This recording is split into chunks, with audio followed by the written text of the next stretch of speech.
Byrathi Basavaraj sir ಅವರೇ, ಹಾಗೂ ವಿಧಾನ ಪರಿಷತ್ ಸದಸ್ಯರ ನಾರಾಯಣ ಸ್ವಾಮಿ ಅವರೇ, ಹಾಗೂ ನಮ್ಮ ಭಾಗದ ಕಾರ್ಪೊರೇಟರ್ ಆದ ನಾಗರಾಜರವರೇ, ಹಾಗೂ ಮಂಜುನಾಥ್ ಅವರೇ, ಹಾಗೂ ವೇದಿಕೆ ಮೇಲೆ ಇರ್ತಕ್ಕಂಥ ಎಲ್ಲ ನಾಯಕರುಗಳೇ ಹಾಗೂ ನಿವಾಸಿಗಳೇ, ನಾವು ಇಲ್ಲಿ ವಿಕಾಸ ವತಿಯಿಂದ ಗಿಡ ನೆಡ ಕಾರ್ಯಕ್ರಮವನ್ನ ಹಮ್ಮಿಕೊಂಡಿದ್ದೀವಿ. ಅದರಲ್ಲಿ ಬಹಳ ಸಂತೋಷ, ಎಲ್ಲರೂ ಬಂದು ಗಿಡ ನೆಡಬೇಕು ಅಂತ ಸೇರಿದ್ದೀವಿ. ಆದ್ರೆ ಇಲ್ಲಿ ನಡೀತಾ ಇರ್ತಕ್ಕಂಥ ಒಂದು ಅನೈತಿಕ ಸಂಬಂಧಗಳು, ನೀವು ಸಾಯಂಕಾಲ ಬಂದ್ರೆ ಲೋಡ್ ತಗೊಂಡು ಹೋದ್ರೆ ಬಾಟ್ಲುಗಳು ಕೆರೆ ಒಳಗೆ 2 ಲೋಡ್ ಬಾಟ್ಲುಗಳು ಸಿಗ್ತವೆ. ಕೇಳಿದ್ರೆ ನಿಮ್ಮ ಅಪ್ಪಂದ ಅಂತ ಕೇಳ್ತಾರೆ, ಹೊಡೆಯೋದ್ ಬರ್ತಾರೆ. ನೆನ್ನೆ ಏನಿಲ್ಲ, ಅಲ್ಲಿ ಯಾರೋ ಒಬ್ರು ಸೀನಿಯರ್ ಸಿಟಿಜನ್ ಓದ್ತಾ ಇದ್ರೆ, ಅಂಕಲ್ ಬನ್ನಿ ಕ್ವಾರ್ಟರ್ ಹಾಕೊಳ್ಳಿ. ಎಷ್ಟು ಮಟ್ಟಿಗೆ ಐತೆ ಅಂದ್ರೆ ನಮ್ಗೆ ಅಲ್ಲಿ ಹೋಗಕ್ಕೆ ಭಯ ಬರ್ತಾ ಇದೆ. ಹೆಂಗಸರು ಮಕ್ಕಳು ವಾಕ್ ಮಾಡಕ್ ಆಗ್ತಾ ಇಲ್ಲ. ಆಮೇಲೆ ಇಲ್ಲಿ ಒಂದು ಡ್ರೈನೇಜ್ ಆಗದವ್ರೆ, ಅದು 1 ವರ್ಷದಿಂದ ನಾವು ನೋಡ್ತಾ ಇದೀವಿ, ಮತ್ತು ವಾಕಿಂಗ್ ಮಾಡಕ್ ಆಗ್ತಿರಲಿಲ್ಲ. ಅದು ಇವಾಗ ಅದು ಏನಾಗಿದೆ ಅನ್ನೋದು ಗೊತ್ತಿಲ್ಲ. ಮತ್ತೊಂದ್ ಸ್ವಲ್ಪ ಮಳೆ ಬಂದ್ಬಿಟ್ರೆ ಯಾರು ವಾಕಿಂಗೇ ಬರಲ್ಲ. 100 ಜನ ಇಲ್ಲಿ ವಾಕಿಂಗ್ ಮಾಡ್ತಾ ಇದ್ರು, ಇವಾಗ ಕಡಿಮೆ ಆಗ್ಯಾವ್ರೆ.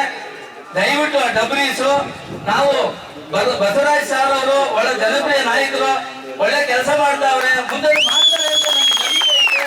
ಆದ್ರೆ ಈ ಒಂದು ಪಾರ್ಕ್ನ ದಯವಿಟ್ಟು ಬೂತುಗಳ ಕೆರೆಯನ್ನು ಉಳಿಸಿ ಇದನ್ನ ಮಾಡಿಕೊಟ್ರೆ ನಿಮ್ಮ ಹೆಸರು ಬಹಳ ಶಾಶ್ವತ ಉಳಿದಿದೆ. ಎಲ್ಲ ಮಕ್ಕಳು, ಹೆಂಗಸರು, ವಯಸ್ಸಾದವರು ನೆನ್ಸ್ಕೊಂಡು ವಾಕಿಂಗ್ ಮಾಡ್ತಾರೆ. ನಮ್ಗೆ ಯಾವುದೂ ಇಲ್ಲ. ದಯವಿಟ್ಟು ಡಬ್ರೀಸು ನಮ್ಮ ಕಾಲೋನಿ ನಿವಾಸಿಗಳಿಗೂ ಕೂಡ ನಾನು ಎಲ್ಲ ನಿವಾಸಿಗಳು ಹೇಳ್ತೇನೆ, ನೀವು ಕೂಡ ಕೆರವಳಕ್ಕೆ ಬಿಸಾಕ್ಬೇಡಿ. ನಿಮ್ಗೂ ಕೂಡ ತಪ್ಪೈತೆ. ನಾವ್ ಎಷ್ಟೋ ಹೇಳಿದ್ರೆ ಗಾಡಿ ತಗೋಬರ್ತೀರಿ, ಎಡಗೈ ಬಿಸಾಕಿ ಹೋಗ್ತಾ ಇರ್ತೀರಿ. ಇದನ್ನ ಮಾಡಬೇಡಿ.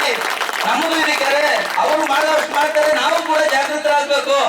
ನಾವು ಏನು ಮಾಡಿಲ್ಲ ಅಂತ ಅಂದ್ರೆ ಅವರು ಒಂದೊಂದು ಟೈಮ್ ಏನೋ ದುಡ್ಡು ಸ್ಯಾಂಕ್ಷನ್ ಮಾಡ್ಕೊಡ್ತಾರೆ, ನೋಡ್ಕೊಳ್ಳೋರಿಲ್ಲ ಅಂದ್ರೆ ಅದೇನು ಅದ್ರ. ಈಗ ನೋಡಿ, ಸ್ಪೆನ್ಸ್ ಎಲ್ಲ ಕಿತ್ಕೊಂಡು ಹೋಗ್ತಾವ್ರೆ, ಅರ್ಧ ಸ್ಪೆನ್ಸೇ ಇಲ್ಲ ಇಲ್ಲಿ, ಎಲ್ಲಾ ಕಡೆಯಿಂದ ಕಿತ್ಕೊಂಡು ಹೋಗ್ಯಾವ್ರೆ.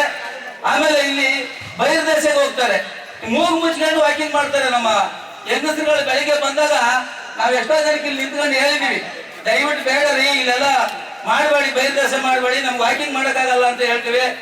ದಯವಿಟ್ಟು ನಮ್ಮ ಬೈರ್ತಿ ಬಸವರಾಜ್ ಸಾರು ಮತ್ತು ನಾರಾಯಣ ಸ್ವಾಮಿ ಸಾರು ಮತ್ತೆ ನಮ್ಮ ವಾರ್ಡ್ ಕಾರ್ಪೊರೇಟರ್ಗಳು ಅವರು ಸೇರಿ ಇಲ್ಲಿ ನಮಗೊಂದು ಶಾಶ್ವತವಾಗಿ ವಾಕಿಂಗು, ಮತ್ತೆ ನಮ್ಮ ವಿಕಾಸ್ ಪಾರ್ಕ್ನವರು ಅವರೆಲ್ಲ ಬಂದು ಓಡಾಡ್ತಾರೆ. ಅದರಲ್ಲೂ ನಮ್ಮ ಭಾಗದಿಂದ ಎಲ್ಲ ಒಂದು ಕಷ್ಟ ಸುಖಕ್ಕೆ ನಮ್ಮ ಮನೋಜು ನಮ್ ಜೊತೆ ಇರ್ತಾರೆ. ನಾವು ಬಹಳ ದಿವಸದಿಂದ, ನಾನು 15 ವರ್ಷದಿಂದ ನೋಡ್ತಾ ಇದ್ದೀನಿ, ಅವ್ರು ಕಷ್ಟ ಸುಖ ಬರ್ತಾರೆ. ಅವರು ಅವರ ಮತ್ತು ಹಲವಾರು ಕಾಂಗ್ರೆಸ್ ಲೀಡರ್ಗಳು ಕೂಡ ಕೆಲಸ ಮಾಡ್ತಾವ್ರೆ.